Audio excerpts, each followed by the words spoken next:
If you're someone who's unhappy with your physical presence, maybe it's your weight, maybe it's your hair, your laugh, the type of nose you have. I mean, we all can fixate on something, but whatever it is, I want you to know that you're not being petty to take a look at that in genuine concern and want to feel better about it in self-image and address that stress that comes with it. And I'm going to just throw this out there. We don't really want a different weight, a different nose. I mean, maybe we do, and maybe we'll work to achieve those goals, and that's a part of what we choose to do. But what we really want in the overall scheme of it is we want to be at rest in our own skin. We want to be at peace with where we are now. Really and truly, if we simplify it, all stress is related to trying to avoid feeling rejected by others. And that's part of wanting to feel more at peace with who we are. The more that we can have that from the inside out, the more that we feel less stressed when others will put that on us and, keep pushing and making new pressures. So of all things I want to just emphasize, we all struggle with it.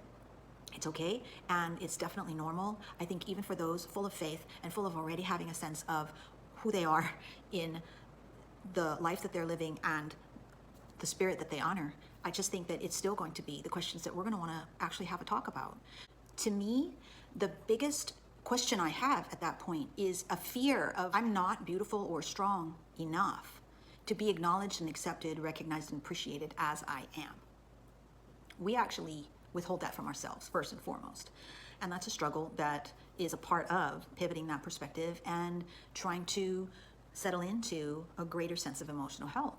And I want to tell you a story about my experience about 10, 12 years ago now of visiting my home in Hawaii, staying with my parents. My whole family went with me, and we were at the beach enjoying, but stressing out in the back of my mind as I was in I think it was a tankini, covered up. And I don't know why, but I was so self-conscious about my body in that bathing suit on that beach.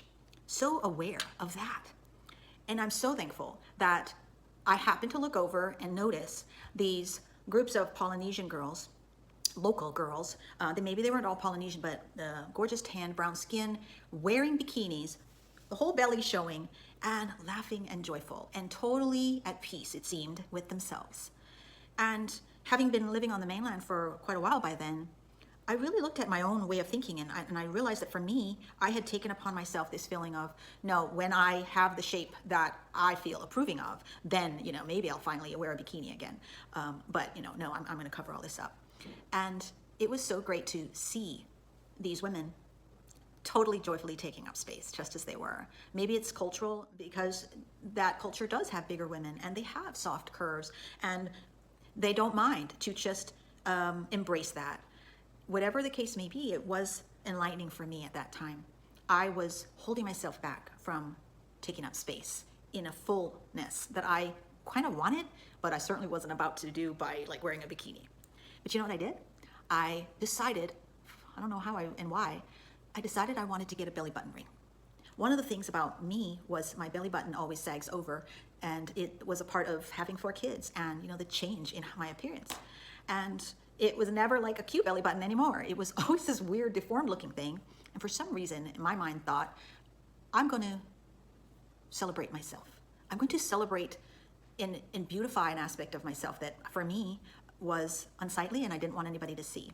And that is an interesting translation of that whole experience. I don't know why I felt that was important, but I want to just say that the experience that we have, and if we are lucky enough to have some other perspective that we can say, hey, I never looked at myself that way, and I'm still not going to wear that bikini, but I am going to step in more to just saying, this is who I am now, belly button flipped over and everything. And that was my way of finding some beauty and bringing me a sense of not waiting around till everything's just so, and instead deciding how to celebrate it.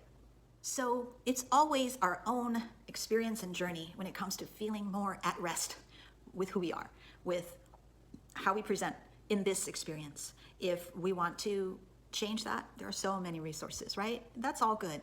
But it still is interesting how we can change it, and yet we'll still think in a certain way about ourselves. We will view and have a perspective about ourselves in relation to that aspect of physically taking up space. So, in closing, let's just do our best to acknowledge, accept, appreciate even more the self that we are in this image right now. And let's embody that first. Accept all of it first. And then get busy claiming a fuller expression of any aspect that you want to claim. If you want to lose weight, if you want to change your hair color, let it go gray like I did, wherever you feel you're struggling with embracing how your self-image is expanding and evolving and changing, get busy claiming a fuller expression of it by making your own definition. Okay? It's only you and only me. We're going to have to figure that out for ourselves. For me, that belly button ring really made a difference. But it wasn't necessary, but it did really help me. But even more than that, it was those girls joyfully living life, being physically present in their fat rolls and everything, while I was sitting right next to them and not truly present on that beautiful day in Hawaii on a beach. So stress and self-image, we'll keep looking at that. Next week, we're going to be looking at feeling incompetent and feeling inadequate, and mainly in the terms of the limits that are on us that we feel we're not able to impact the way we want to impact. So I'll talk to you again next time. In the meantime, be well and take care.